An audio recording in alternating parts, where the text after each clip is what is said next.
जी अस्सलाम वालेकुम। अच्छा, आप लोगों को नजर आ रही है screen? Yes ma'am. Yes ma'am. Okay, ठीक है। So let's start from where we left yesterday.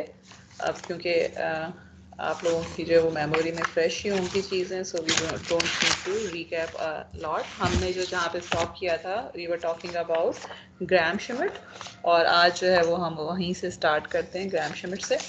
अच्छा, इसमें अनाउंसमेंट में जो है देयर इज़ नथिंग न्यू, वही वाली अनाउंसमेंट है जो कल थी कि यू नीड टू आपके जो है कल क्विज होगा, और उसके बाद जो है वो बाकी इंफॉर्मेशन जो है वो मिड की इंफॉर्मेशन है जो कि आपकी 25th को होगा, and then you have data collection and things like this. Okay, so Gram Schmidt पे आते हैं। चलें, ग्राम श्मिट का जो पर्पस है वो ये है कि हम ऑर्थोगोनलाइज करना चाहते हैं अपने वेक्टर्स को। ठीक है, they can be basis vector, they can be any vector, लेकिन फॉर द टाइम बीइंग हमें पता है कि हम बेसिस वेक्टर को ऑर्थोगोनलाइज करना चाहते हैं। And can anyone tell me कि हम ऐसा क्यों करना चाहते हैं?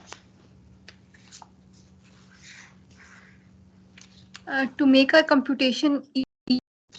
ओके, ठीक है। हाँ, क्योंकि बिकॉज वी सॉ कि अगर हमारे पास ऑर्थोगोनल वेक्टर्स हो जाते हैं, ऑर्थोगोनल एंड और नॉर्मलाइज या ऑर्थोनॉर्मल बेसिस वेक्टर्स होते हैं, तो उसमें कंप्यूटेशन जो कोफिशिएंट को जो हम कंप्यूट करते हैं वो बहुत ज़्यादा आसान हो जाता है, जिसकी वजह से अगर तो हमारे पास जो है वो एक मेट्रिक जो एक वेक्टर है उसको हम सब स्पेस के ऊपर अगर प्रोजेक्ट कर रहे हैं, तो हम उस सब स्पेस पे जो प्रोजेक्शन की वैल्यूज़ हैं वो फाइंड आउट करना आसान हो जाता है।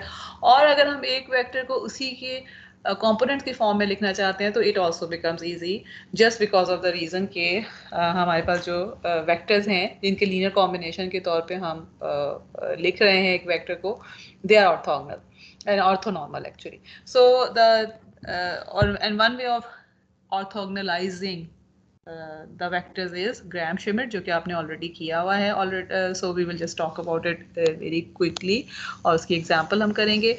The main purpose of using Gram Schmidt is this कि हम जो है वो हमारे पास वी आर अस्यूमिंग कि we have a subspace T जो कि स्पैन हो रहा है bye these vectors p1 p2 से लेकर pn तक, and these are the forming the basis set, and they have n-dimensional basis of an n-dimensional subspace, और we want to have a new basis set जिसको हमने q से represent कर दिया है। ठीक है, this is just name of those vectors, लेकिन q की क्या characteristic है कि it should be spanning the same vector space, यानी अब t जो आपके पास p1 से pn तक जो है वो अगर t को स्पैन कर रहा था तो q's भी जो है उनको भी t को ही स्पैन करना चाहिए, लेकिन q's have to be orthonormal. ठीक है, विच मीन्स कि अगर आप q सेट में से कोई भी दो वेक्टर्स उठाते हैं तो उनका आपस में जो है वो डॉट प्रोडक्ट जो है शुड बी इक्वल टू 0, और अगर सेम वेक्टर का उसके साथ डॉट प्रोडक्ट लेते हैं तो इट हैज़ टू बी 1, इसका तो ऑर्थोनॉर्मल होगा।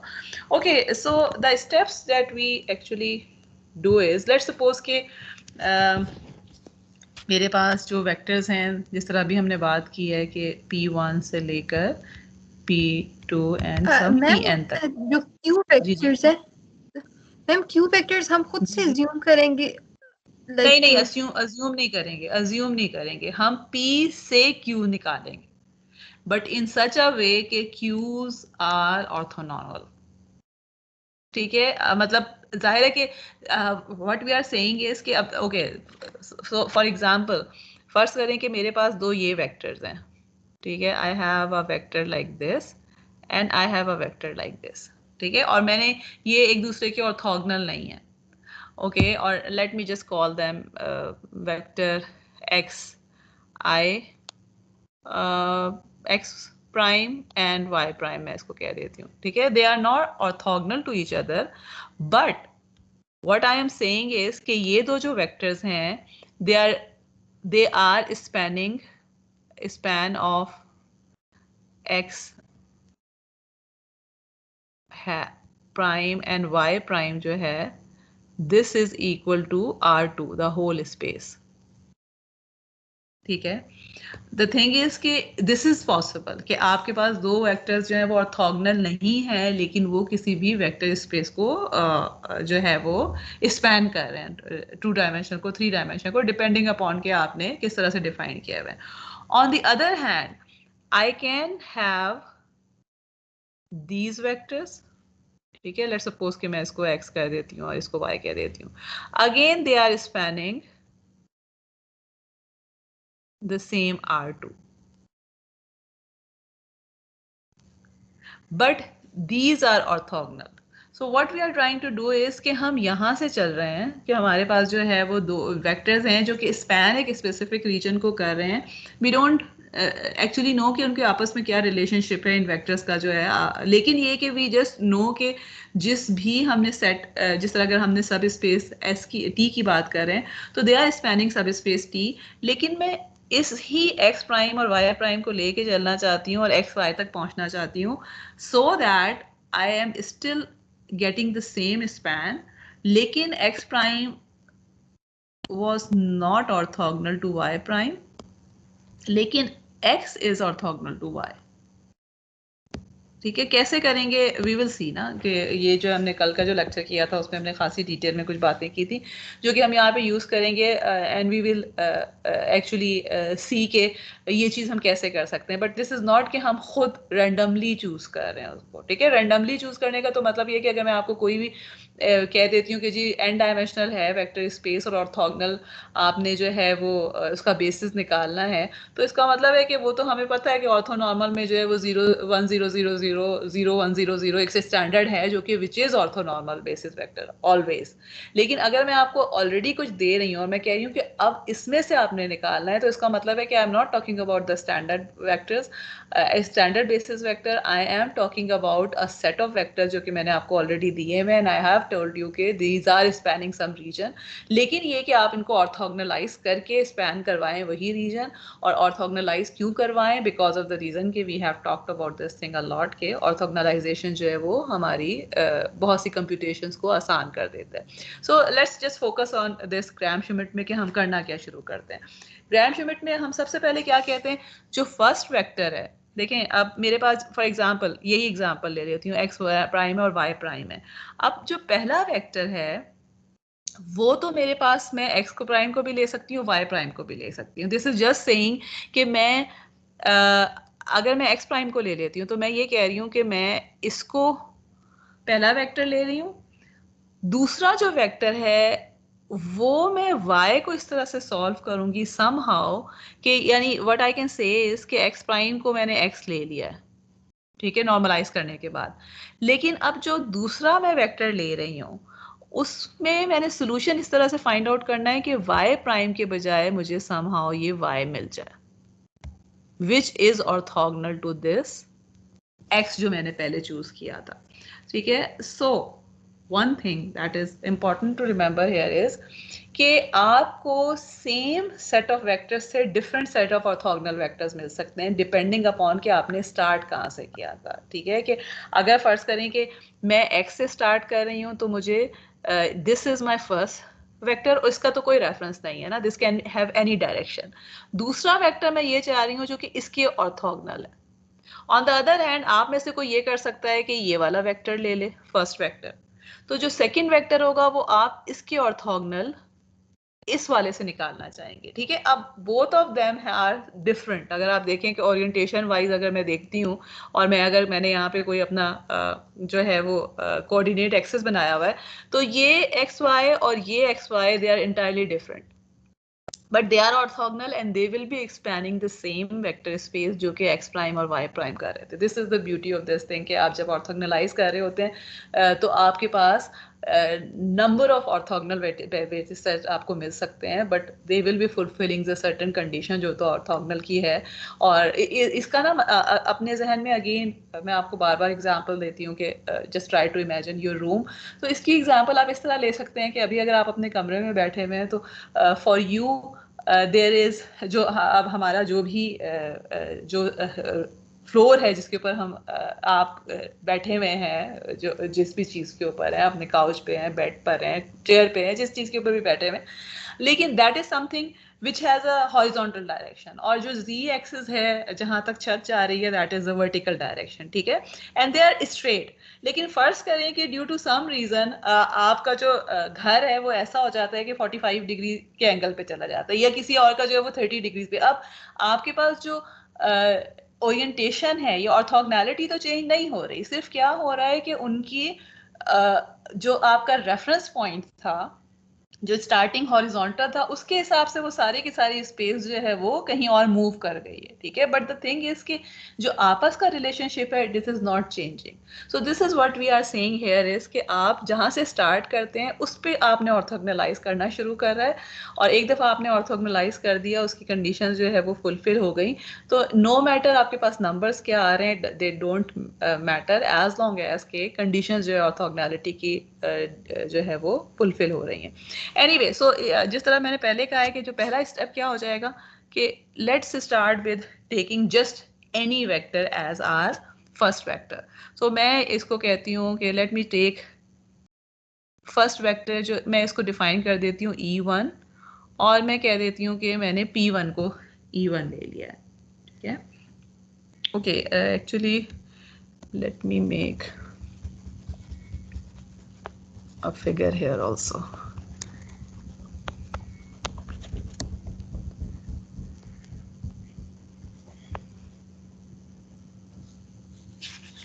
जी, तो अब मैं हम जिस तरह से मैंने अभी फिगर बनाई थी, बजाय इसके कि मैं एक्स प्राइम और वाई प्राइम की बात करूं, let me make P1 and P2। Let's suppose कि this is P1 and this is P2, ठीक है। और ये जो है हम ये कह रहे हैं कि these are the two vectors जो कि सब स्पेस T को स्पैन कर रहे हैं, ठीक है। And let me actually form this axes also, कि हम ये कह देते हैं कि two dimensional vector, two dimensional जो है वो स्पेस है हमारे पास, और समहाउ ये टू डायमेंशनल स्पेस को स्पैन कर रहा है, ठीक है। They have this kind of relationship के इनकी कॉम्बिनेशन से मुझे टू डायमेंशनल वेक्टर स्पेस मिल जाएगा स्पैन से जो है। सो अब मैंने E1 को जो है वो P1 को मैंने डिफाइन कर दिया एक वेक्टर E1, विच मीन्स कि I am taking this as the first vector. अगला, अब इसके साथ तो मैंने किसी को ऑर्थोगोनल नहीं करना, इसके ऊपर मैंने ऑर्थोगोनैलिटी जो है रखनी शुरू करनी है, लेकिन इसको मैंने एक काम जो इसके साथ करना है, I want to normalise it. So जो Q1 है that will be equal to E1 divided by norm of E1, ठीक है। जब आप ये चीज़ हमने किसी लेक्चर में जो है वो पहले भी की थी कि आप अगर नॉर्मलाइज करना चाहते हैं, यूनिट नॉर्म करना चाहते हैं, तो आप उसको नॉर्म से डिवाइड कर देते हैं, ठीक है। या इन अदर वर्ड्स बेसिकली क्योंकि हमने सिंपल P1 लिया हुआ है, तो इसको हम P1 के ही नॉर्म से डिवाइड कर देंगे, एंड वी नो कि P1 का नॉर्म ये वेक्टर हो जाएगा, and this will B, P1 का नॉर्म निकालना मुश्किल नहीं है बिकॉज वी एक्चुअली नो कि हम इनर प्रोडक्ट को डॉट प्रोडक्ट के तौर पे कर रहे हैं, तो if we take square root of this thing, तो this will give us the norm. अब जो नेक्स्ट स्टेप है ना, we need to be very careful कि हम इसके बारे में, इसको हम किस तरह निकालना चाह रहे हैं। नेक्स्ट स्टेप में मैं क्या चाहती हूँ कि जो मेरे पास P1 है, इसका मैं अगला वेक्टर जो चाहती हूँ, I want it to be orthogonal, ठीक है। लेकिन ऑर्थोगोनल ऐसे नहीं है कि random orthogonal, I want it to be derive from this P2, okay. अब देखें, कल हमने ये चीज़ बात की थी कि जब आपके पास ये P2 है, P2 के अगर मैं components लेती हूँ, तो I have a component of P2 which is along P1, and I have a component of P2 which is orthogonal to P1, ठीक है। या in other words, मेरे पास जो मुझे Q2 चाहिए ना, तो उसको मैंने जो है वो P2 से निकालना है। अब P2 जो है this is actually equal to P2 का component which is orthogonal to Q1 ठीक है। एक्चुअली लेट्स सपोज कि मैं इसको यानी अब इसको मैं Q1 कर देती हूँ P1 के बजाय, एंड आई एम अस्यूमिंग कि इसका मैग्नीट्यूड जो है डायरेक्शन वही है जो P1 की थी, और जो इसका मैग्नीट्यूड है that is equal to 1, that's why this is Q1।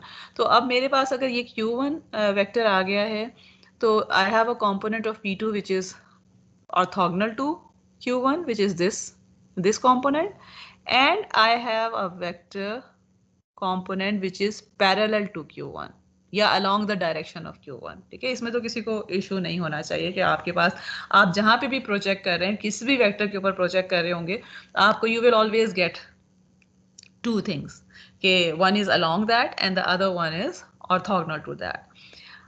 now we know कि ये जो मैं निकालना चाह रही हूं, this is same as this one।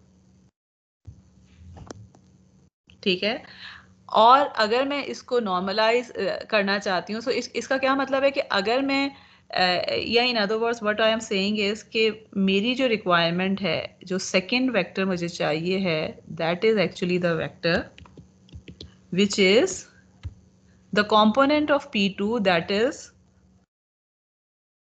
orthogonal to Q1, and this will be equal to P2 minus the component of P2 along क्या हो रहा है, along Q1। Is it clear? ठीक है, कि अगर ये वाला देखें ना, मेरे पास ये ट्रायंगल सी बन रही है ना, ये दिस ट्रायंगल, ये वेक्टर है, ये वेक्टर है और ये वेक्टर है, तो this vector is actually equal to this plus this.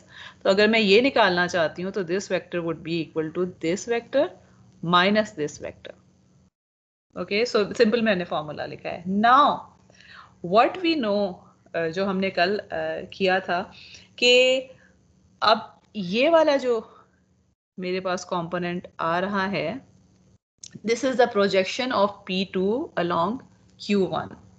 ठीक है, और इस प्रोजेक्शन को हम कैसे लिख सकते हैं, किसी को याद है? ठीक है, we could actually write, sorry मेरे पास वो वाली जो है वो स्लाइड नहीं है, मैम लेकिन वी इसमें कुड राइट इट। जी जी बोलें। मैम इसमें हम ऐसे लिख सकते हैं कि P2 का dot product with Q1 exactly, very good. ठीक है, सो जी, सो इसका मतलब है कि this will be equal to P2 minus P2 का dot product with Q1 times Q1। ठीक है, ये हमने कल के लेक्चर में किया था कि आप जो ये प्रोजेक्शन है, ये वाला जो है कंपोनेंट, आप जो कंपोनेंट ये C1 जो है, उसको आप किस तरह से लिख सकते हैं। सो इन अदर वर्ड्स, अब मेरे पास जो इसका इट मीन्स के जो अगर मैं E2 लिखना चाहती हूँ, let me oops sorry reduce the size। जी, अगर मैं E2 लिखना चाहती हूँ से, सो this is actually my E2। E2 जो है, मैं क्या कह रही हूँ, उस वेक्टर को कह रही हूँ, दिस वेक्टर यानी, या this vector which is orthogonal to Q1। तो E2 is equal to P2 minus P2 dot product Q1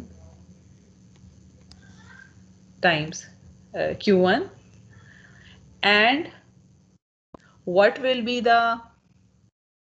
Q2? Q2 will be equal to E2 normalize, ठीक है, normalize divided by norm of E2 which is equal to magnitude of E2। ठीक है, so this is something important कि अब आपको ना, you should be able to understand कि जो ग्राम श्मिट आप शुरू से करते हुए आ रहे हैं, उसमें जो ये निकाल रहे होते हैं, आप एक P2 में से कुछ को माइनस कर रहे होते हैं, तो why are you actually subtracting this thing, because you are actually subtracting the components which is along Q1 so that you just get the component which is orthogonal to Q1। और अच्छा, अब now what I want you to do is कि मेरे पास एक ये equation आ गई है, ठीक है, E1 की, और E2 की, and this is the equation of E1, और या ये कि हम okay this is Q2 and this is Q1. अब मैं फर्दर अगर Q2 लिखना चाहूँ तो I can write it like this, P2 minus P2 Q1 over E2 का या इसी का जो है वो dot product. I want you to prove that Q1 and Q2 are really orthogonal. ठीक है ना, ये तो लॉजिक के थ्रू तो मैंने ये फॉर्मूला लगा दिया, निकाल दिया है, ठीक है, कि because I can see from the figure के मेरे पास जो है वो ऑर्थोगोनल कंपोनेंट जो उसका ये फॉर्मूला बनता है. आप इसको मैथमेटिकली कैसे प्रूव कर सकते हैं? और what I want you to do is, let me give you just 3 minutes. 8 बजे जो है मैं आपसे पूछूंगी कि I want you to prove that अगर आप डॉट प्रोडक्ट ले रहे हैं किस चीज़ का, P1 और ओके इन दोनों का, ये खुद ही लिख लीजिए, ठीक है. ये जो है आपके पास Q1 और Q2, इनका अगर आप डॉट प्रोडक्ट ले रहे हैं तो यू आर गेटिंग, या Q1 को Q1 ही रहने दीजिए, बेशक आप इस तरह लिख दें. Q1 का अगर आप डॉट प्रोडक्ट ले रहे हैं P2 minus P2 inner product Q1 times Q1, और ये तो खैर जो है हमारे पास दिस इज अ स्केलर, तो इसको मैं बाहर भी निकाल सकती हूँ. It shouldn't matter that much. so this is actually equal to 0. how would you prove this? let me write it again कहीं पर थोड़ा क्लियर, ठीक है. we want to prove के Q1 का dot product with P2 minus P2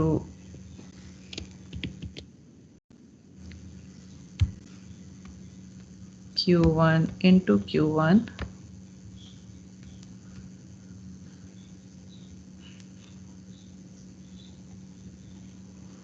is equal to 0.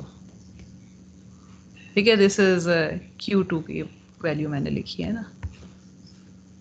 How do we start? अच्छा चलें, let's do it together. मुझे ये बताइए कि ये जो वैल्यू है would it be a vector, scalar और मैट्रिक्स? क्या होगी?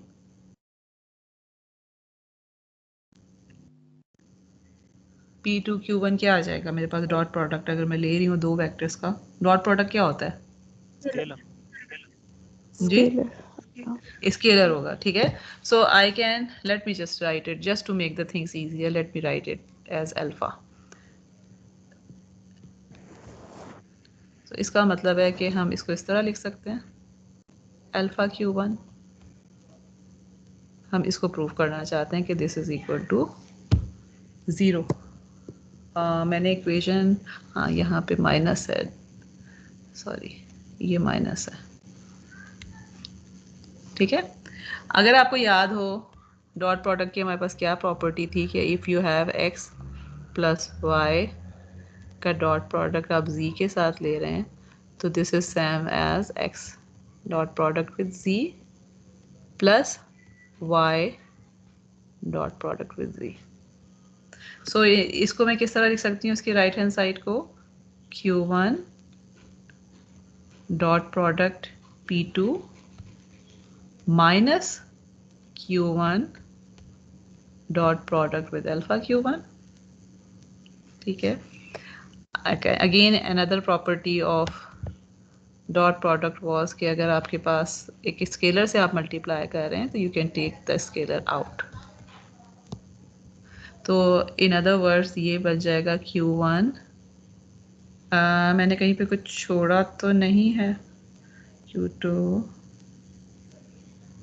Equation, late me just see कि मैंने इक्वेशन ठीक लिखी है ना. हाँ ठीक है.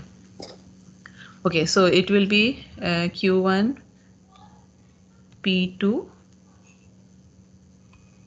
ठीक है, minus alpha times Q1 what is this?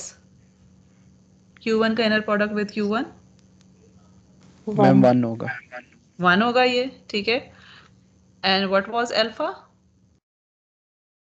Scalar ठीक है, स्केलर है। And this was we were obtaining this by dot product of P2 into Q1. So basically अगर this is Q1 P2 minus Q1 P2, यहीं से आया था ना alpha हमारे पास, so this will come out to be 0. So this is actually, so we actually have proved कि जो हमने ये ऑर्थोगोनल दो वेक्टर्स निकाले हैं, Q1 जो निकाला था वो तो हमने किसी को साइड डायरेक्शन को लेके निकाला था। जी जी बोलें।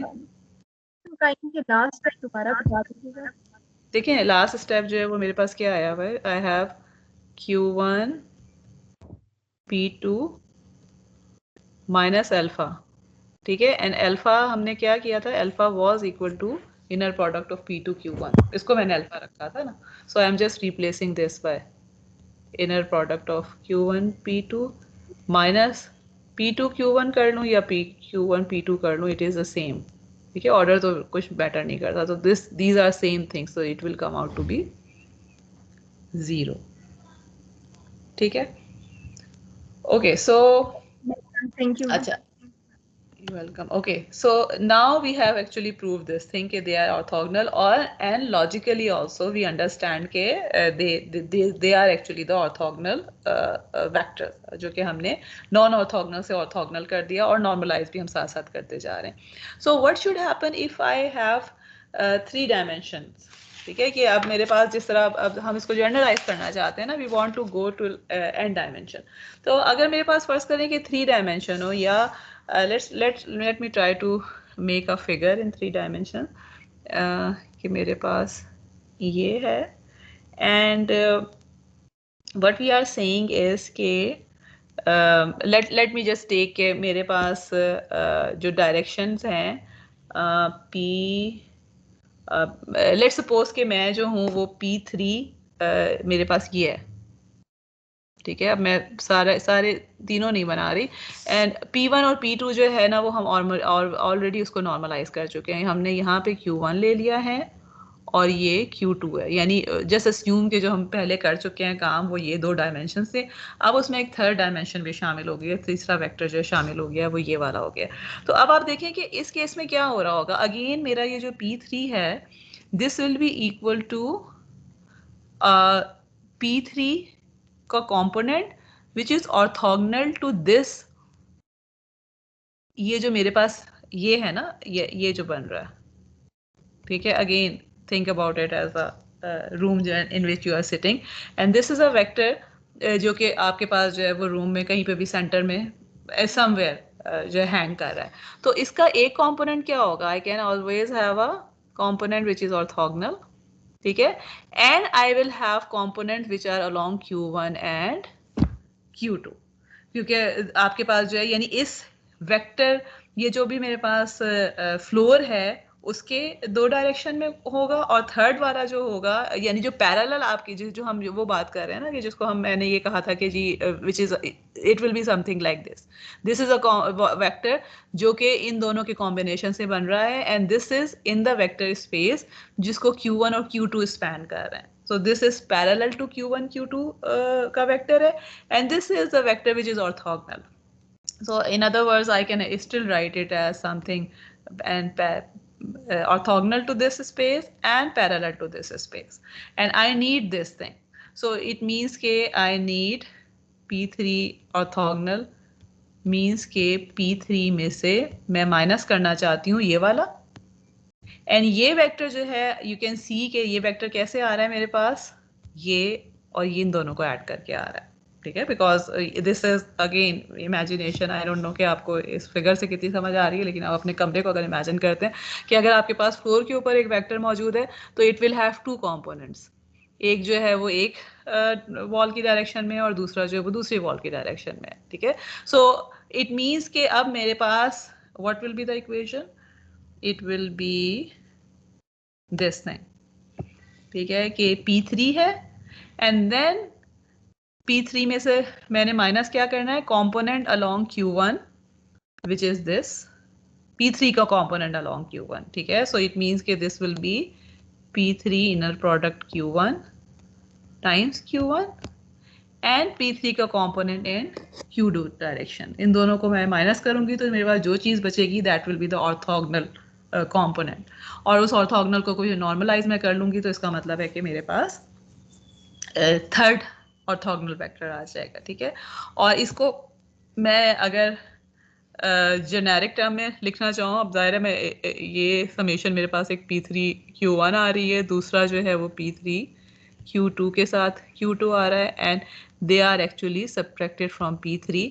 तो इसको मैं इस तरह भी लिख सकती हूँ कि P3 minus summation I from 1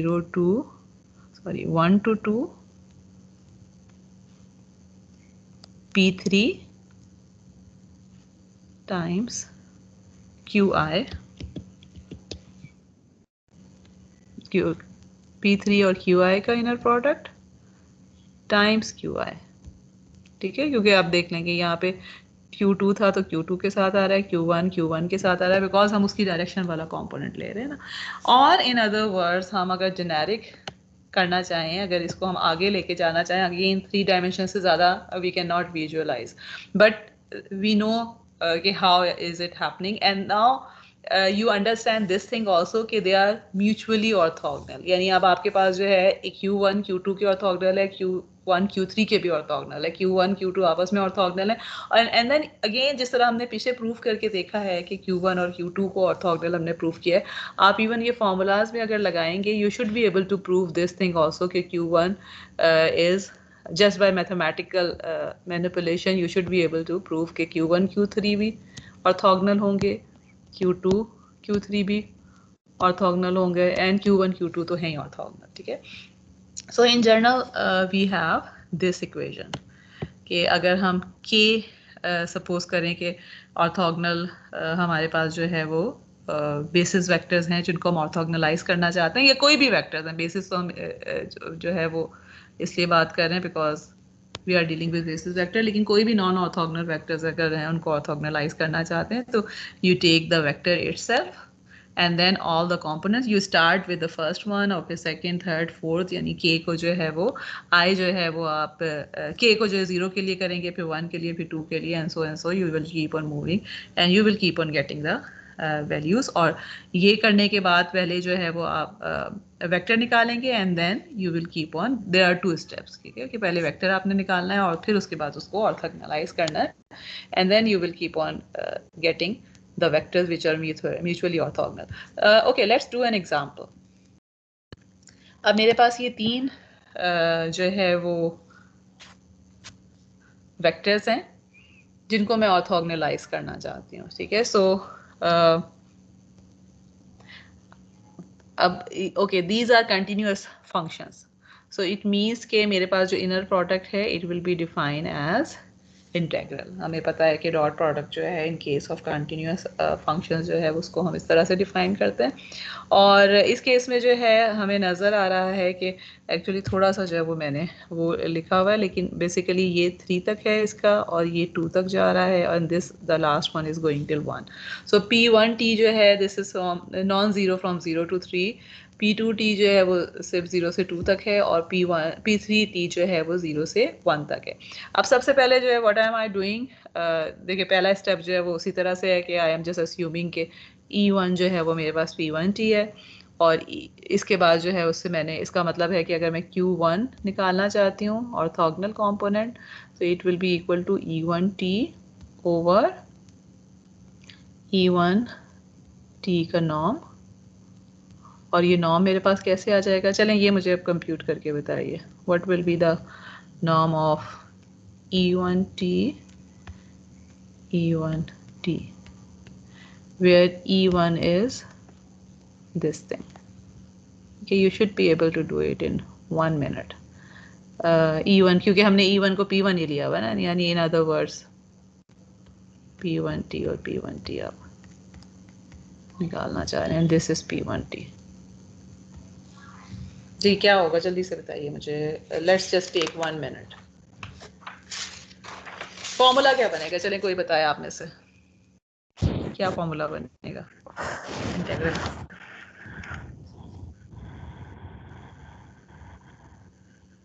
जी, और raise to the power actually half कर लेना चाहिए इंटीग्रल जी, इंटीग्रल 0 टू 3 ठीक है। इंटीग्रल 0 टू 3 और मैम 1 आ जाएगा।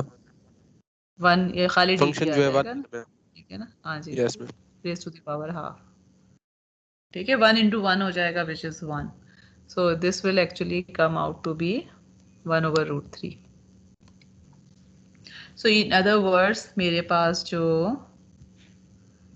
Q1 है this will be equal to, okay this is important कि या तो मैं इसको प्लॉट करूं, ठीक है, या जो है वो मैं इस तरह की फॉर्म में लिखूं कि या तो मैं इक्वेशन की फॉर्म में लिखूं या, so Q1t will be equal to 1/√3 for t between 0 से 3 तक, या मैं सिंपली इसको प्लॉट भी कर सकती हूँ कि this is the same as P1, लेकिन इसका जो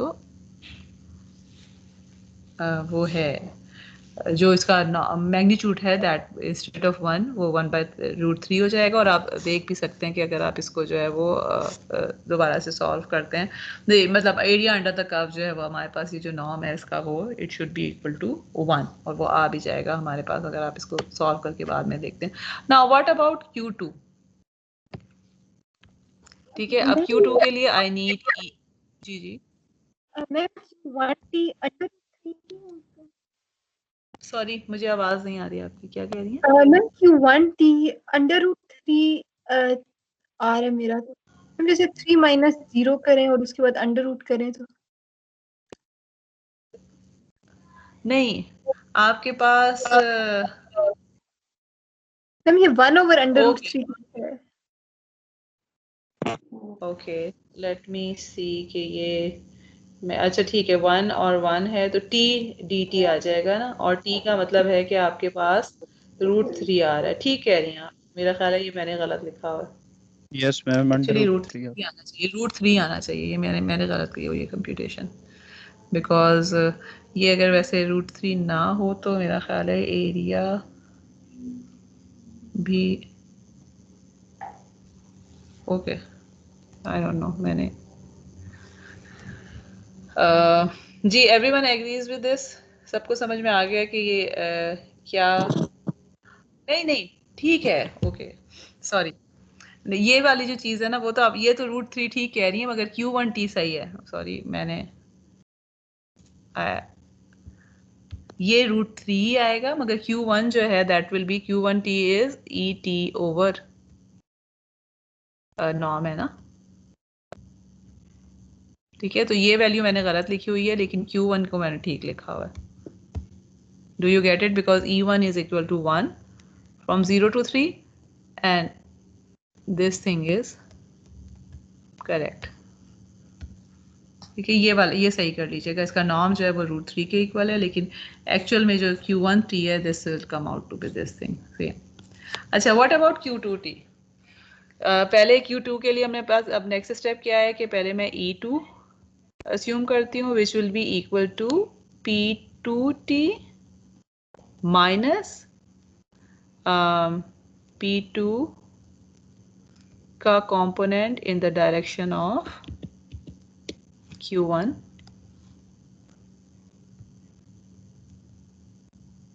T, okay, so how do we P2T तो चले मेरे पास है, पहले मुझे क्या निकालने की जरूरत है, I need to compute this, इसकी वैल्यू जल्दी से मुझे बताइए क्या हो जाएगी, inner product of P2T with Q1T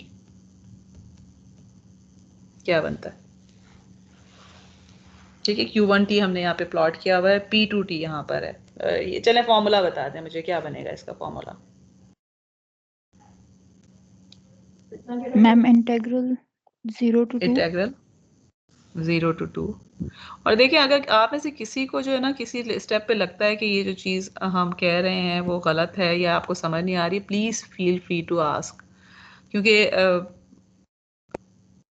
online classes का जो है ना यही मसला है, मैंने आप लोगों से रैंडमली पूछने भी शुरू की थी चीज़ें लेकिन it takes a lot of time और ऑलरेडी जो है ना वो कोर्स थोड़ा स्लो जा रहा है, तो इसलिए वो चीज़ मैं हर दफ़ा नहीं कर पाती, लेकिन प्लीज़ खाली लॉगिन करके चुपका बैठा करें या लॉगिन करके उठना जाया करें। अटेंडेंस तो मैं किसी की नहीं काटती, मैं वैसे भी सबकी लगा देती हूँ। So attendance should not matter, लेकिन just try to sit in front of the class. और अगर आप यहाँ पर जो है वो, अगर आपको नहीं समझ में आ रही कोई भी चीज़ तो प्लीज़ आस्क, क्योंकि मुझे पता है कि आप लोगों में से अक्सर लोगों को ये होता है कि लेक्चर तो अपलोड हो रहे हैं, लेकिन इट्स नॉट द सेम। जब आप इंटरेक्टिव ले रहे होते हैं, कोई चीज़ समझ नहीं आती, आप उस पर पूछ सकते हैं। बाद में सुन के जो है you don't have this option, तो पूछ लिया कीजिए। अच्छा एनीवे, चलें, ये क्या बन जाएगा? 0 to 2 1 by √3 3 dt, ठीक है। So it will come out to be 2/√3, right. अच्छा, अब and then q1 of t जो है, सो अगर मैं इसको और ये कहाँ तक होगा? 2/√3 जो होगा, this will be from, okay, और let me just ask you, अब ये क्या बन रहा होगा? It will be equal to what? इसको जब इस ये it will be equal to 2/√3 this one and multiplied by q1 of t, which means के मल्टीप्लाइड बाय दिस फैक्टर आ रहा होगा, ठीक है। तो जब ये 2/3 मल्टीप्लाइड बाय 1/3 बन जाता है, तो what will it become? It will become 2/3, यानी ये वाला जो पूरे का पूरा फैक्टर है हमारे पास, this will become 2/3 for t between what? This is important actually. Let me write it again. मैं उसी स्लाइड पे नहीं जाना चाहती, लेकिन let me write it here. q1t times q1t. अब देखें, दिस इज अ स्केलर, ये मेरे पास एक स्केलर आ गया which turn out to be 2/√3। तो इसका मतलब है कि ये चीज़ मेरे पास बन गई है 2/√3 q1 of t। And what is q1 of t? q1 of t is 1/3 from 0 to 3, यहाँ हमें नजर आ रहा है। So in other words this will be equal to 2/3 from 0 to 3, right? What will be E2t of t? ये क्या हो जाएगा? अब मुझे कोई बताए। अब मैंने इस चीज को माइनस करना है, किसमें से? P2 में से। क्या करूं मैं? या तो मुझे ये बता दें कि प्लॉट कैसे होगा, या मुझे इसकी इक्वेशन बताना है। Okay, let me just make a figure. कहाँ बनाऊं? जगह भी तो नहीं है, एक minute, let me make some space. और अब मुझे बताएं, देखें, दिस, ये जो चीज़ अभी हमने निकाली है, this is something like this. आपके पास 0 से 3 तक 2/3 है। Okay, this is this factor. अब E2 में के लिए मैंने क्या करना है? P2 में से इसको जो है ना, अच्छा मैं ये बेसिकली अंडर बार की क्योंकि मुझे आदत है तो मैं लगा देती हूँ, लेकिन नॉर्मली अगर आप फंक्शंस को कर रहे हैं, T जब लिखा हुआ है तो इट मीन्स कि this is a continuous function, तो मुझे अंडर बार लगाने की जरूरत नहीं है, बट इट डजंट मैटर मैंने लगाया या नहीं लगाया, बट वी नो कि these are the vectors.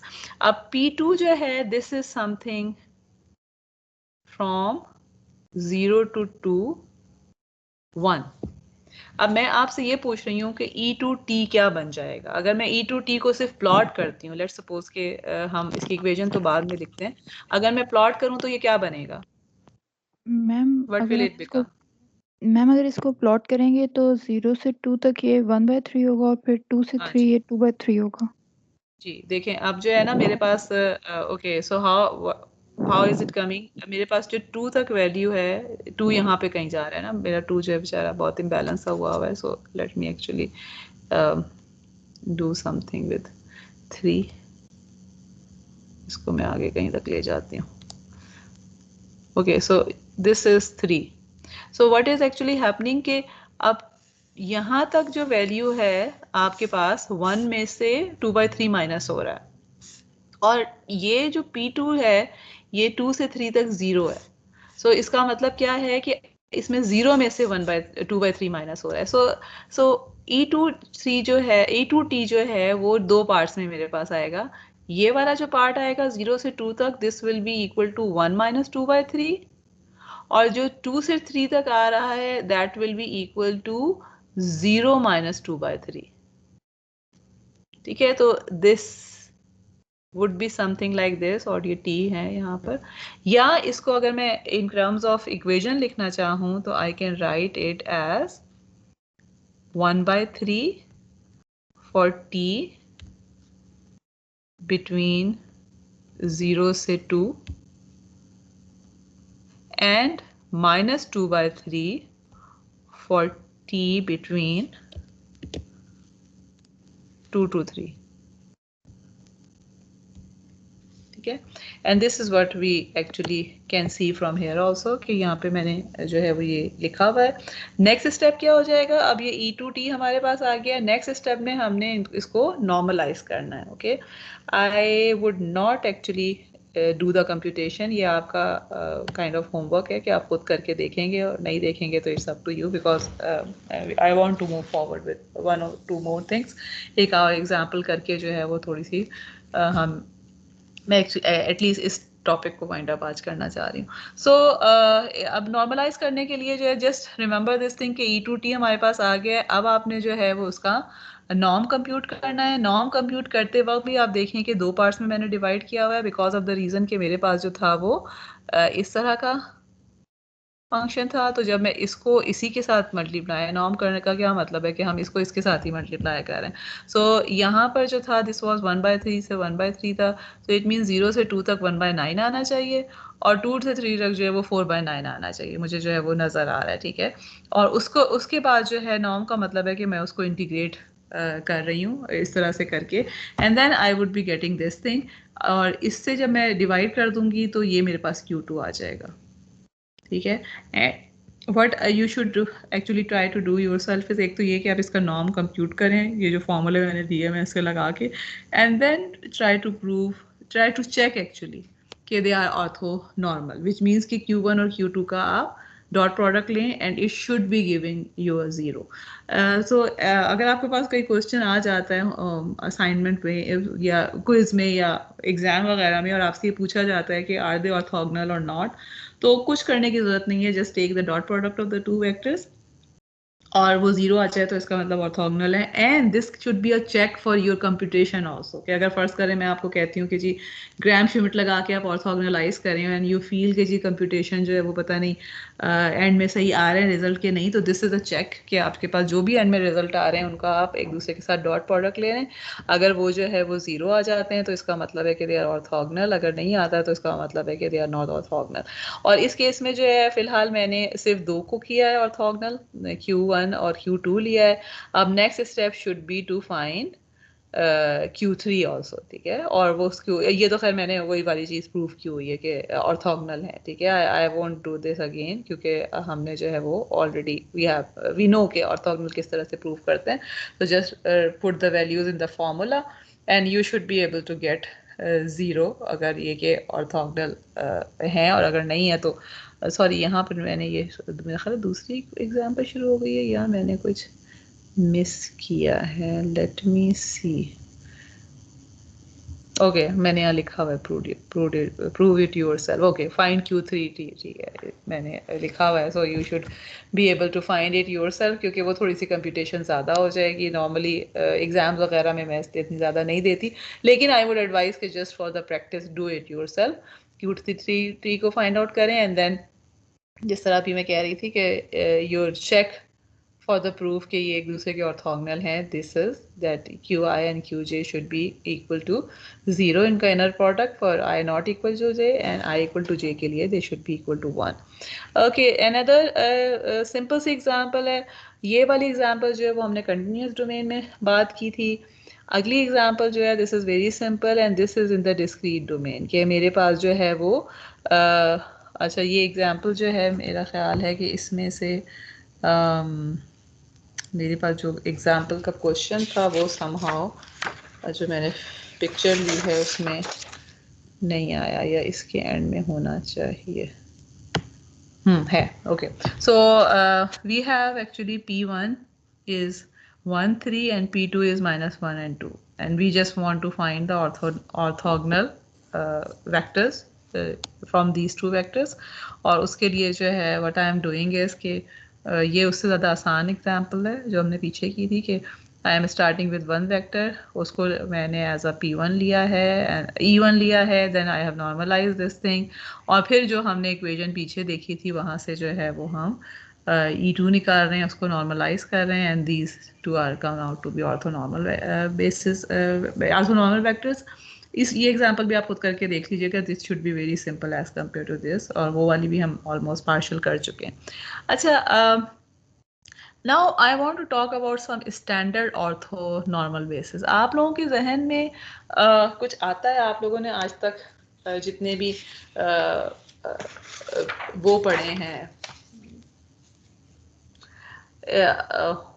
Okay शायद ना ही आता हो, ऑर्थोगोनल फंक्शंस पहले कभी पढ़े हैं आपने?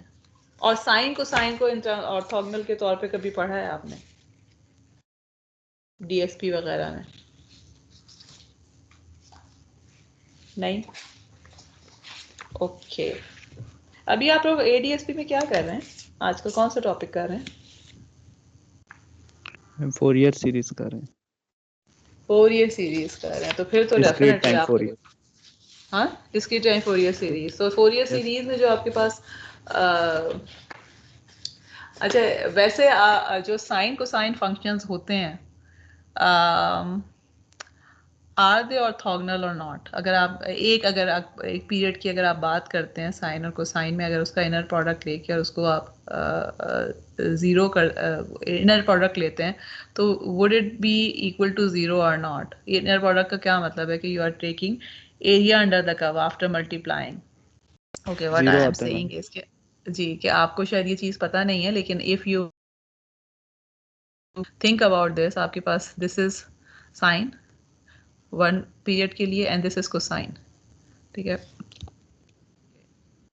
कोसाइन जो है वो 1 से स्टार्ट हो रहा है और यहाँ पर इसको 0 आना चाहिए, and then it should be 1 and then something like this, ठीक है? अब इसमें क्या हो रहा है कि अगर आप इसको पॉइंट बाय पॉइंट अगर मल्टीप्लाई करें और एरिया अंडर द कर्व लें, तो यू विल सी के जो ओवरऑल एरिया होता है वो 0 आ जाएगा। या इन other words what I am saying is कि अगर आप साइन और कोसाइन ऑफ सेम फ्रीक्वेंसी लेते हैं और उनके सेम नंबर ऑफ साइकिल्स लेते हैं, कंप्लीट साइकिल्स लेते हैं, तो यू विल सी के दे आर ऑर्थोगोनल। या जो साइन और कोसाइन की जो बाय डेफिनेशन क्या है, फ्रॉम -इन्फिनिटी टू इन्फिनिटी तक है ना आपके पास, मतलब चलते चले जाते हैं, पीरियोडिक सिग्नल्स हैं, तो दे आर एक्चुअली ऑर्थोगोनल। और ये जो हम बात कर रहे हैं वो यही है कि जो स्टैंडर्ड ऑर्थोनॉर्मल बेसिस हैं, जिसको डेफिनेटली आपने पहले भी अपनी लाइफ में पढ़ा हुआ है but you don't actually remember, is sine cosine या फोरियर सीरीज है। Actually this is a very interesting coincident कि आप फोरियर सीरीज ही पढ़ रहे हैं, और मोस्ट प्रोबेबली शायद आप उस कोर्स में भी जो है ये ऑर्थोगोनैलिटी की बात करेंगे। बट द थिंग इज कि फोरियर सीरीज में अगर हम बेसिस वेक्टर की बात करते हैं, let me first talk about Fourier series, और फिर मैं दूसरी एग्जांपल के पास आती हूँ कि हमारे पास जो है वो फोरियर सीरीज क्या है। फोरियर सीरीज हमने जो है पीछे किसी एग्जांपल में we talked about this thing कि अब मेरे पास कोई भी अगर पीरियोडिक फंक्शन है, यू नो बाय डेफिनेशन कि अगर मेरे पास कोई भी पीरियोडिक फंक्शन है, then I can write it as linear combinations of sine and cosine. That is the definition of Fourier series ना, कि आपके पास जो है वो डिफरेंट फ्रीक्वेंसीज के जो साइन कोसाइंस हैं उनकी डिफरेंट कंट्रीब्यूशंस से आपको कोई भी पीरियोडिक फंक्शन मिल जाता है, no matter what the function is. लेकिन फोरियर सीरीज जो है this is defined in this particular way. So what will see here is कि आपके पास जो फोरियर सीरीज हैं या जो ये जो एक्सपोनेंशियल है, साइन को साइन से मिला के जो है आपके पास एक्सपोनेंशियल मिल रहा होता है, they actually form orthonormal basis vector, which means के मेरे पास जो है अगर मैं इन किसी भी दो एक्सपोनेंशियल को लेती हूँ ऑफ डिफरेंट फ्रीक्वेंसीज, तो या कोसाइन को लेती हूँ विद नॉट डिफरेंट फ्रीक्वेंसीज, आपके पास जो है वो सेम जो है डिफरेंस फ्रीक्वेंसी का मतलब ये है कि आपके पास फॉर एग्जांपल अगर मेरे पास EJK1T लेती हूँ और दूसरा जो है वो मैं ई जे के 2t ले लेती हूँ, and then I take the so I take this as one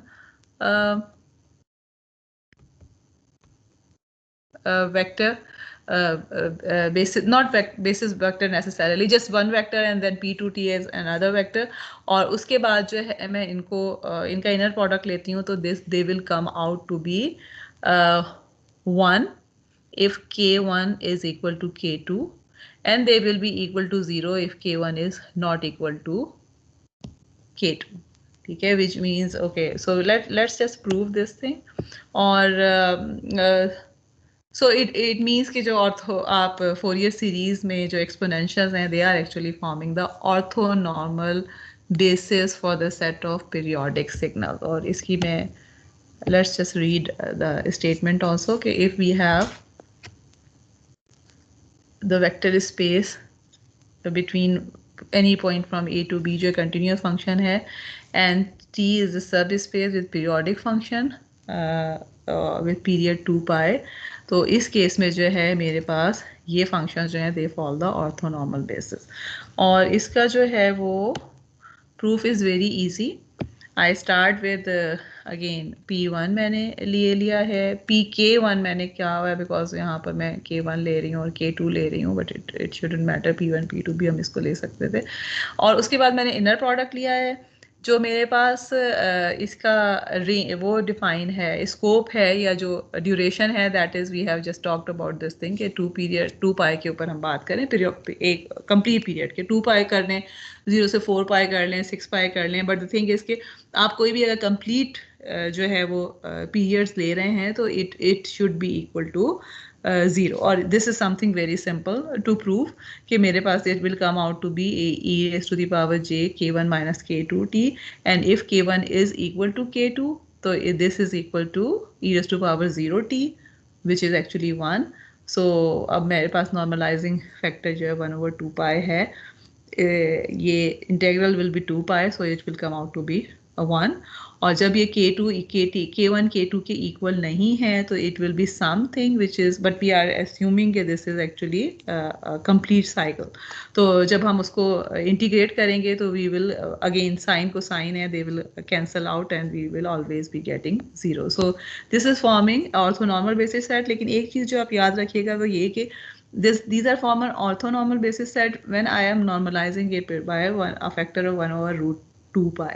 अगर मैंने ये फैक्टर ना लगाया होता यहाँ पर, let's suppose if I was taking just this k1t and k2t, orthogonal तो ये फिर भी होते, ठीक है. लेकिन what would have been the case कि यहाँ पे मेरे पास जो है वो 1 के बजाय I would have gotten 2 pi.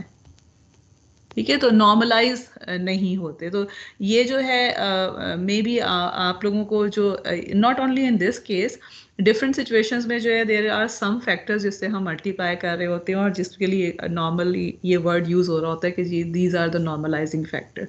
तो that actually is means this thing कि अगर आप उसको नहीं भी करें तो इट डजेंट मीन कि आपके पास जो है वो ऑर्थोगोनैलिटी पे कोई फ़र्क पड़ रहा है. ऑर्थोगोनल तो फंक्शन हैं तो वो रहेंगे ही, लेकिन ये कि मैग्नीट्यूड 1 नहीं होगा. एंड वी हैव सीन कि अगर मैग्नीट्यूड 1 ना हो तो तो आपके पास जो कंप्यूटेशंस होती हैं at the end they become a bit complicated, लेकिन still we can solve it. मगर ये कि अगर हम उसको नॉर्मलाइज भी कर लें, एक नॉर्मलाइजिंग फैक्टर साथ इंक्लूड कर लें तो इट बिकम्स ईजी. अच्छा, this is one set of orthonormal basis set जिसको आपको ऑलरेडी पता है, बट यू डिडंट नो कि they are orthonormal. And then another basis set जो कि ऑर्थोनॉर्मल है, that is actually sinc function. ठीक है, सिंक फंक्शन. जी जी बोलें. मैम लास्ट स्लाइड में जो हमने इंटीग्रेशन के बीच में jk1t माइनस का साइन भी आया, तो वो मैं माइनस किधर से आया? ओके, ये एक्चुअली फॉर्मूला है जब आपके पास ना ये होता है, if you have this and they are complex, तो इस केस में ना ये वो हो जाता है, आप वो करते हैं, हर्मिशियन लेते हैं ट्रांसपोज के बजाय, समथिंग लाइक दिस. और अगर आपके पास इस तरह ये है ना, अगर आप इंटीग्रल ले रहे हैं तो यू टेक कॉन्जुगेट हियर, तो इसलिए माइनस आया. ठीक है, बिकॉज ये कॉम्प्लेक्स था। Normally this is a good question, normally क्योंकि हम रियल से ही वो करते रहते हैं, तो इसलिए जो है वो इस चीज़ को, यानी this actually will translate to ये जो अगर मैं लिखती हूँ P1T इनर प्रोडक्ट P2T, तो जेनेरिक टर्म में this is actually equal to integral A to B P1T P2 conjugate T dt। और तो कॉन्जुगेट का मतलब ये है कि J की जगह जो है वो माइनस J आ जाएगा। ओके, सो अनदर फंक्शन जो कि अगेन आप लोगों ने सैम्पलिंग थ्योरम जो है वो आप सबने पढ़ा हुआ है, एंड वी यू नो कि अगर आपके पास सैम्पल्स हैं किसी भी कंटिन्यूस टाइम सिग्नल के, और वो सैम्पल्स आपने इस तरह से ऑब्टेन किए हुए हैं कि यू आर नाइकस क्राइटेरिया जो है वो फुलफिल हो रहा है कि sampling frequency was more than 2 times the bandwidth of the signal, तो उस केस में जो रिकंस्ट्रक्ट हम कर सकते हैं सिग्नल को, we can reconstruct it by multiplying it with the sinc function. ये जो है वो these सिंक फंक्शन जो है they are actually form the ortho basis also। और मतलब what again, या तो आपने जो है वो डीएसपी में ये अब खैर डीएसपी में तो डेफिनेटली आपने ये दोनों चीज़ें पढ़ी होंगी, एडीएसपी में जो है वो अब या तो आप कर चुके होंगे या आप करेंगे इसको, लेकिन what I am saying is कि अगर आपके पास लेट्स सपोज कि दीज आर द सैम्पल्स, तो अगर इससे आप ओरिजिनल सिग्नल को दोबारा से रिकंस्ट्रक्ट करना चाहते हैं, या इंटरपोलेशन का जो फॉर्मूला हम यूज़ करते हैं, तो जो आइडियल इंटरपोलेशन होती है उसमें हम क्या कर रहे होते हैं कि we take a sinc function which is something like this and we okay ये यहाँ से and it will actually go like this कि यहाँ पर आपके पास जो सिंक फंक्शन है, जो दूसरा आपके पास जितने भी या जो सैम्पल्स हैं, सॉरी दिस इज एक्चुअली जो हमारे पास सिंक है, it will give us 0 value at the samples and in between जो है इसकी वैल्यू नॉन ज़ीरो होगी, और जिस सैम्पल के ऊपर आपने सिंक को रखा हुआ है वहाँ वो उस सैम्पल की ही वैल्यू दे रहा होगा, ठीक है, समथिंग लाइक दिस, और उसके अलावा बाकी सैम्पल्स पे ये 0 वैल्यू दे रहा होगा। और it will so what will happen कि जो सैम्पल्स हैं वहाँ पर तो आपको एक्चुअल वैल्यू ही मिल रही होगी फंक्शन की, और बाकी जो इन बिटवीन जगह है वहाँ वो सारे सिंक्स जो है वो मिलकर एक्चुअल वैल्यू को जनरेट कर रहे होंगे। So what and then we actually these are shifted sincs, क्योंकि ये KT जो मैंने लगाया हुआ है इसका क्या मतलब है कि मेरे पास जो है वो ये जो सैम्पल्स होंगे they will be at 0T 2T 3T and so आपके पास हर टाइम इंटरवल के बाद जितना भी सैम्पलिंग टाइप था वहाँ पे रखे हुए होंगे, तो आप हर जो सैम्पल के ऊपर एक सिंक प्लेस करते चले जाएंगे, और जब सबको हम ऐड कर देते हैं तो वी गेट द इंटरपोलेशन के मेथड से we get the original signal जिसके हमने सैम्पल दिए थे, प्रोवाइडेड के नाइक्विस्ट क्राइटेरिया जो था वो फॉलो हो रहा था। सो एनीवे मैं सैम्पलिंग नहीं पढ़ाने जा रही, so but we are actually just we will just see is के ये जो शिफ्टेड सिंक्स हैं हमारे पास, जो पूरा का पूरा सेट बन रहा है सिंक से, और विच इज समथिंग लाइक जिसको मैं इस तरह से लिख सकती हूँ where K is changing from 0 1 2 3 4, because we know कि आपके पास जो है वो सारे सिंक जो है बाय T के मल्टीपल में मौजूद होते हैं, they form orthonormal basis set. और इसके लिए जो प्रूफ हम कर रहे हैं, again the same method, I am taking one sinc जिसको मैं PNT से रिप्रेजेंट कर रही हूँ, द अदर वन जो है इसको मैं PMT से कर रही हूँ, and the next thing is I want to find the inner product of these two. Normally actually मैं ये जो है वो असाइनमेंट में स्टूडेंट्स को दिया करती थी, लेकिन इस दफ़ा जो है वो असाइनमेंट में मैं कुछ और देना चाह रही हूँ, तो आई am just proving it here. So this is actually something simple कि मेरे पास फार्मूला जो है वो मैंने सिंपल सिंक का फॉर्मूला यहाँ पर पुट कर दिया है, PN की जगह PN की वैल्यू लगा दी है, PM की जगह PM की वैल्यू लगा दी है, and then I am going from here to hair.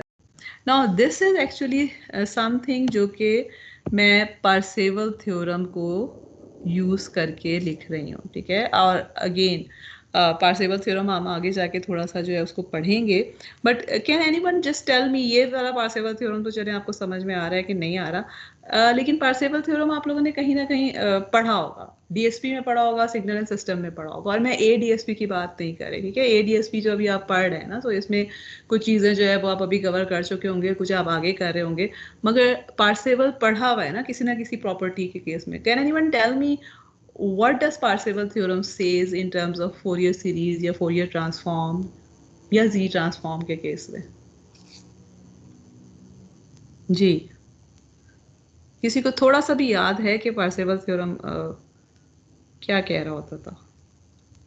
Yes ma'am, इसमें जो पार्सेवल थ्योरम था वो फोरियर ट्रांसफॉर्म की उसमें कहते होते थे कि मतलब अगर सम या इंटीग्रल किसी भी फंक्शन के स्क्वायर का है तो वो उसके ट्रांसफॉर्म के भी स्क्वायर के इक्वल होगा, समथिंग लाइक दैट। ओके, ठीक है, वेरी गुड, ठीक है। सो द थिंग इज कि I don't actually expect you कि आप मुझे इक्वेशन बता रहे हो, ठीक है, but what is important is कि पार्सेवल थ्योरम जो है नॉर्मली आपको नजर आ रहा होगा जब भी आप किसी ट्रांसफॉर्म की बात करते हैं, फोरियर ट्रांसफॉर्म की बात करें, फोरियर सीरीज की बात करें, जी ट्रांसफॉर्म की बात करें। अब आप देखें हो क्या रहा होता है, if you are talking about Fourier series में आपके पास टाइम डोमेन के फंक्शंस हैं and you are going into frequency domain जहां पे आपको कुछ कोफिशिएंट्स मिल रहे होते हैं, जो ए बी सी मिल रहे होते हैं, एंड वी से कि जी डिफरेंट साइन एंड कोसाइन को जब हम इन नंबर से मल्टीप्लाई करेंगे और फिर ऐड करेंगे तो हमें वो टाइम वाला फंक्शन मिल जाता है। फोरियर ट्रांसफॉर्म की अगर इसी तरह से आप बात करते हैं तो उसमें क्या होता है कि आपके पास पीरियोडिसिटी की कंडीशन नहीं है, बट थिंग इज कि जितनी भी फ्रीक्वेंसी कंपोनेंट्स हैं जो कि बना रहे हैं आपका signal, non A periodic signal, वो आपको अगेन वहां पर जो है वो अगेन कोई कोफिशिएंट्स मिल रहे होते हैं जो कि ये डिफाइन कर रहे होते हैं कि हर फ्रीक्वेंसी का कितना कंट्रीब्यूशन है towards the original signal.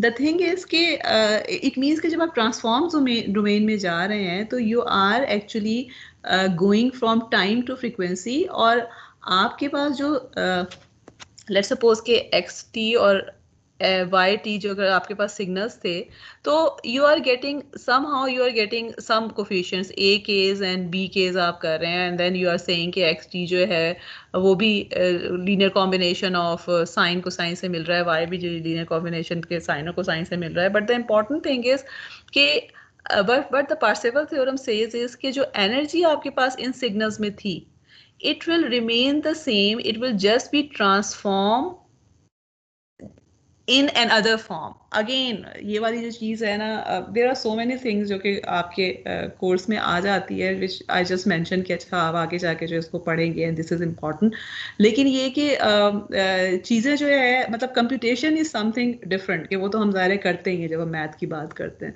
Intuition या जो कॉन्सेप्ट है that is something important. For example आप लोग आगे जब जाके you will talk about may be आप इमेज के ऊपर कोई जो है ट्रांसफॉर्म करेंगे, इमेज का फोरियर ट्रांसफॉर्म फर्ज करें आप ले रहे हैं, ठीक है, या ये कि आप कोसाइन ट्रांसफॉर्म लेते हैं, there are number of transform. So what we are saying is कि वहाँ पे आप जाके देखेंगे कि जब हम एक डोमेन से दूसरे डोमेन में जा रहे होते हैं तो we sometimes in order to make the things easier हम कुछ कंपोनेंट जो है वो रखते हैं और बाकी को जो है वो ड्रॉप कर देते हैं, ठीक है। एंड देन वी से कि जी ये वाले जो इंपॉर्टेंट कंपोनेंट हैं इनको हमने इसलिए रखा हुआ है बिकॉज वी फील के इनसे हमें सारी इंफॉर्मेशन मिल रही है और द कंप्यूटेशंस बिकम ईजियर और things like this. So what Parseval theorem says is कि समहाउ आपके पास जितनी भी एनर्जी इधर मौजूद थी टाइम में, it remains there in the Fourier domain or in the transform domain. Only the form of energy changes. For example, अब ये वाला जो पार्सेवल थ्योरम मैंने यहाँ पे लगाया हुआ है, इसमें what is it telling me कि अगर मैं इंटेग्रल ले रही हूँ, मैं मल्टीप्लाई कर रही हूँ दो फंक्शंस को in time and I am taking the integral from minus infinity to infinity, it would be same as multiplying their Fourier transforms in Fourier domain and integrating it by the same amount. So the thing is कि अगर आपको मैं plot देती हूँ Fourier transform का और time domain functions का, तो प्लॉट्स में आपको कोई भी सिमिलैरिटी नज़र नहीं आएगी, because for example let's suppose कि मेरे पास एक साइन ये साइनोसॉइड है और मैं कहती हूँ कि जी इसका फोरियर बनाएं, फोरियर में क्या होगा, you will have just 2 impulses, ठीक है। So but what this theorem is telling us is कि जितनी एनर्जी अगर मैं इस फंक्शन को इसके अपने साथ मल्टीप्लाई करके इंटीग्रेट करूं, I should be getting the same thing as मैं इन इम्पल्सेस को इनके साथ मल्टीप्लाई करके इंटीग्रेट कर रही हूँ, यानी somehow energy is preserved when we are going from one domain to another domain, but the form of energy is changed. So whatever was the energy under these जो मेरे पास जो सिग्नल है उसके अंदर हर पॉइंट पे जो टाइम पे एनर्जी थी वो सारी उस कोफिशिएंट में ट्रांसफर हो गई है जो कि मुझे मिल रहा है, ठीक है। सो और अगेन हम नेक्स्ट क्लास में पार्सेवल का एक फॉर्म जो है वो पढ़ेंगे बेसिकली, जो कि इस कोर्स से रेलेवेंट है in order to make the things more clearer to you, but यहाँ पर I am just using this thing and what this is telling us is कि मेरे पास जो था वो सिंक फंक्शन, अगर मैं सिंक फंक्शन लेती हूँ, सिंक फंक्शन का जो फोरियर ट्रांसफॉर्म होता है इट इज एक्चुअली स्क्वायर जो है आपके पास रेक्टेंगल की फॉर्म में आता है जिसका जो है वो मैग्नीट्यूड 1 होता है, और क्योंकि यहाँ पर जो है वो शिफ्ट आ रहे हैं तो इसका मतलब है कि दे will B multiplied by exponential. Again the property of जब आप टाइम डोमेन में शिफ्ट देते हैं तो फ्रीक्वेंसी में एक्सपोनेंशियल से मल्टीप्लाई हो जाता है, अगर आप फ्रीक्वेंसी में शिफ्ट देते हैं तो टाइम में एक्सपोनेंशियल से मल्टीप्लाई हो जाता है। You know these properties of Fourier series and Fourier transform. So what we are seeing here is के, और मेरे पास जो है सिंक फंक्शन अगर मैं ये लेती हूँ तो टाइम डोमेन में इसके कॉरस्पॉन्डिंग जो मेरे पास रेक्टेंगल आएगा it will be from -t by pi/t to pi/t, and because this is shifted sinc तो ये एक्सपोनेंशियल से मल्टीप्लाई हो रहा होगा। और जब मैं इसको इंटीग्रेट कर, अब अगर आप देखें कि this is actually the same form जो कि हमने अभी फोरियर सीरीज में की है एक्सप्लेन, ठीक है, कि ये इसी फॉर्म में था ना हमारे पास फोरियर सीरीज में, and this is over one time period so it will come out to be 0 अगर आपके पास m is equal to n नहीं है, and it will be equal to 1 अगर m is equal to n है। ये again मेरा ख्याल है मैंने यहाँ पे ये चीज़ वो की हुई भी है, but we could prove this only because we had the Parseval theorem. अगर अगेन टाइम में भी शायद हम कर पाते but it would have been very difficult. So because Parseval theorem में आई नो कि whatever was in the time domain it would be transfer in the Fourier, so I would just take the equivalence और वहाँ से जो हम इसको prove कर सकते हैं। So now this actually completes the Gram-Schmidt and orthogonal basis. और यहाँ तक जो हमने बात की है वो हमने ये बात की है कि अगर ऑर्थोगोनल बेसिस नहीं है तो we can always turn them into orthogonal basis by using many methods, and Gram-Schmidt is one of those methods. And another thing that we have seen is कि जो आपकी previous knowledge है जिसमें आप different domains की या different जो है वो system signals की बात करते रहे हैं, you already know ortho basis and they actually exist in real life जिस application में जहाँ पे आप use करते हैं, जिसमें से दो जो है वो हमने अभी देख लिए कि एक तो Fourier series जो है it is actually forming the ortho basis, जो आपके पास जो फोरियर सीरीज की जो भी बेसिक फंक्शंस हैं जिससे फोरियर सीरीज बन रही है, एंड सिमिलरली शिफ्टेड थिंग्स जो हैं they also form the ortho normal basis function. Okay, now let me just okay, now in the basis of this thing अभी हमारे पास सिर्फ 10 minutes हैं तो we can just cover this thing very quickly क्योंकि ये इसी से relevant है जो example हम कर चुके हैं। reproducing formula हमने कल बात की थी। Can anyone tell me what did we talk about in the reproducing formula? जी हमने जो एक चीज़ देखी थी, okay, what we saw yesterday was कि अगर मेरे पास एक vector space है S and I have a subspace T, और सब स्पेस जो है उसको मैं कहती हूँ कि इसके जो बेसिस वेक्टर्स हैं दे आर PM, ठीक है, and I have a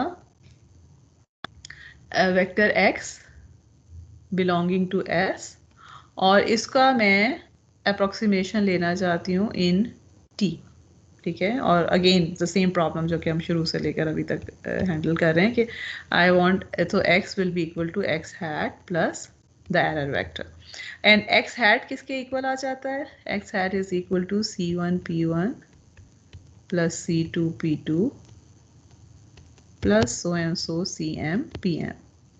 and what we saw कि अगर मेरे पास ये ऑर्थोगोनल एक्चुअली ऑर्थोनॉर्मल वेक्टर्स हैं,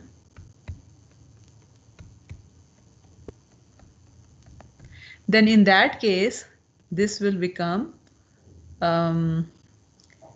x p1 टाइम्स v1, यानी c1 जो है वो मेरे पास सिंपली जो है x का इनर प्रोडक्ट लेकर आ जाएंगे विद द कॉरस्पॉन्डिंग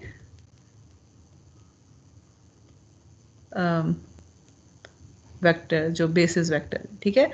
और this is x hat, actually ये जो मेरे पास इक्वेशन आ रही है, this is equation of x hat, ठीक है। So what we said was कि अगर ऑर्थोनॉर्मल बेसिस हो जाते हैं तो इसका मतलब है कि आपके पास x हैट निकालना बहुत आसान है, या हर बेसिस वेक्टर की डायरेक्शन में कंपोनेंट निकालना बहुत आसान है। लेकिन another thing, जो reproducing formula में हमने क्या देखा था कि if we say कि this t is actually equal to s, तो इसका मतलब है कि this x hat will be actually x, या in other words मेरे पास जो ये हैं these are the component of x in the direction of different basis vector. So this is what we are actually saying here कि अगर हमने ये देखा था कि if the whole the subspace is actually the whole basis space itself, vector space itself, and we have these the ortho bases, then in that case हम x को इस तरह से लिख सकते हैं, ठीक है, कि जो जितने भी हमारे पास जो है वो c's हैं, they will be just the inner product of x with the corresponding basis vector, और उसके साथ जो है वो आप जो है वो बेसिस वेक्टर को मल्टीप्लाई करते जाएं, ठीक है। So what we are saying is कि x is representing by the linear combination of these also bases, and what we are also saying कि अगर हमें ऑर्थोगोनल बेसिस पता है, ठीक है, this is something important। अब आप देखें x एक वेक्टर है और मैं इससे इसके कंपोनेंट्स निकालना चाहती हूँ, एंड आई नो कि मुझे इसके ऑर्थोगोनल बेसिस पता हैं जिससे मिलकर x जनरेट हो सकता है, ठीक है। What this is telling me कि अगर ये ऑर्थोनॉर्मल है तो just by knowing the ortho basis मैं ये कोफिशिएंट खुद ब खुद कंप्यूट कर सकती हूँ, ठीक है, बिकॉज x तो मुझे पता है ना, x इज समथिंग जिसकी कोफिशिएंट मैंने निकालना है, बेसिस वेक्टर्स भी मुझे पता है, एंड आई नो कि दे आर ऑर्थोनॉर्मल। तो ऑर्थोनॉर्मल का मतलब है कि आई नो कि कोफिशिएंट जो हैं they would be simply equal to inner product of x itself with each and every basis vector.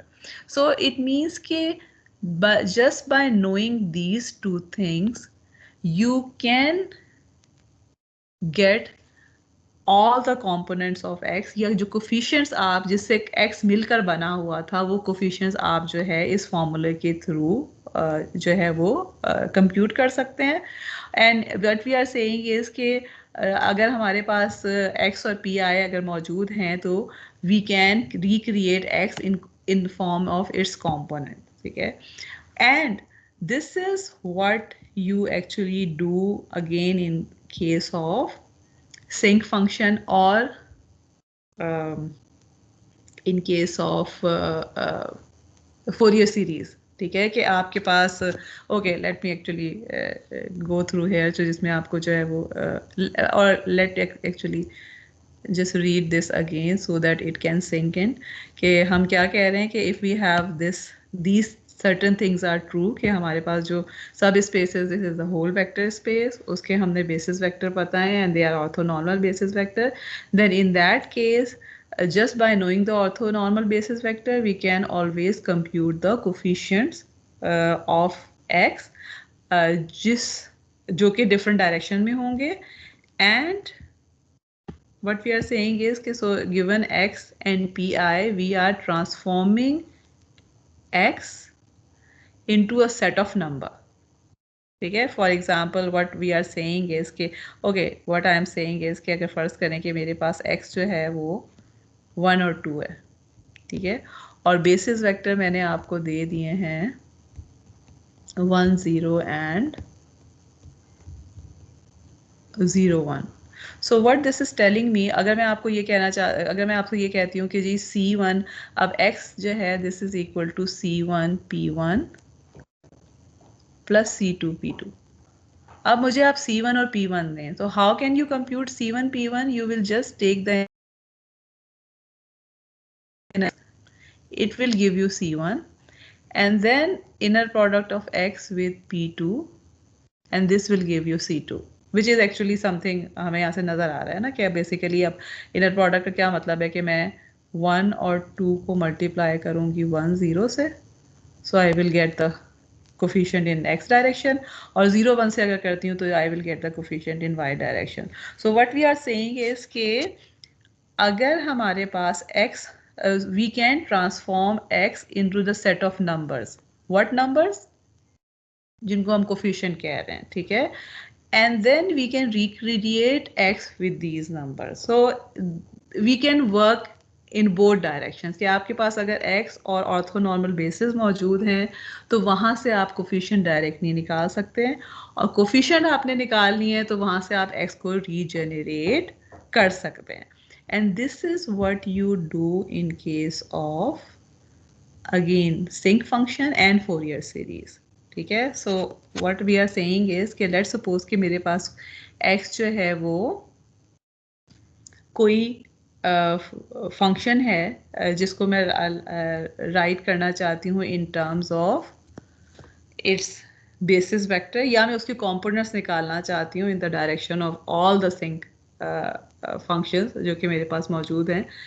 I can write it as this formula, ठीक है, और okay I think let's stop here. मेरे पास 2 minute रह गए, मेरा नहीं ख्याल कि ये दोनों एग्जांपल हम कवर कर सकेंगे. So what I would do is कि आपको नेक्स्ट आपको मैं जो लेक्चर अपलोड करूँगी PDF, उसमें मैं ये दोनों फार्मूलाज जो हैं ये एग्जांपल्स साथ ही अपलोड कर दूंगी. Just try to have a look at them and then we will see कि हम नेक्स्ट टाइम इसको करते हैं या नेक्स्ट टाइम हम पार्सेवल थ्योरम से स्टार्ट करते हैं, बिकॉज 2 मिनट में ये कवर नहीं हो पाएंगे. सो इन एनी केस आज जो हमने चीज़ें की हैं they are important things, we will be using them a lot. एक तो ये कि ऑर्थोगनलाइजेशन की हमने बात की है कि ऑर्थोगनल कर कैसे सकते हैं. मे बी ग्राम श्मिट के थ्रू ऑर्थोगनलाइज हम करेंगे तो इतना नहीं, because we will normally take the vectors to be orthogonal. लेकिन what we have seen is कि अगर orthogonal हो तो things become easier. And then how can we orthogonalize? And then we just talked about कि जो आप बहुत से functions already जानते हैं, they actually form the orthonormal basis. And then another thing that we were just talking about कि अगर आपके पास orthonormal basis मौजूद हैं तो किसी भी vector के कोफिशिएंट्स आप निकाल सकते हैं इन द डायरेक्शन ऑफ बेसिस. जो भी आपके पास जो भी वेक्टर स्पेस गिवन है, अगर बेसिस सेट मौजूद है which is orthonormal, then you can always compute the coefficient in direction of each basis vector. आपको किसी और इन्फॉर्मेशन की ज़रूरत नहीं है, just basis vector and the vector itself are important. And we will see कि this is an important result जो कि हम बहुत सी जगहों पे यूज़ कर रहे होंगे. Okay okay, let's stop here. कोई क्वेश्चन है तो पूछ लीजिए, otherwise I will just stop. मुझे ये बताइए कि आप लोगों का होमवर्क कब ड्यू है? मैंने दिया हुआ है ना एक होमवर्क आप लोगों को नेक्स्ट वीक में. 10th. अच्छा ठीक है, ओके ठीक है. ठीक है, फिर मैं नेक्स्ट वीक में तो क्विज आप लोगों का नहीं लूँगी, फिर उससे नेक्स्ट वीक में होगा. लेकिन कल आप लोगों का क्विज है 5:30 to 6, राइट? 5:30 to 6 ही है ना जी. तो और जितना भी हमने कवर किया है लास्ट इनर प्रोडक्ट के बाद से लेकर लास्ट वीक तक, इस वीक वाली चीज़ें शामिल नहीं हैं. ओके जी, thank you. Let me lecture number 14 तक है जी. और स्टार्ट कौन से लेक्चर से हो रहा है? 9th या 10th है. कोई बताएगा? 9th लास्ट टाइम Ninth तक है, value है। 9 से स्टार्ट हो रहा है। ओके चलो ठीक है। ठीक, thank you. Okay, let me stop the recording.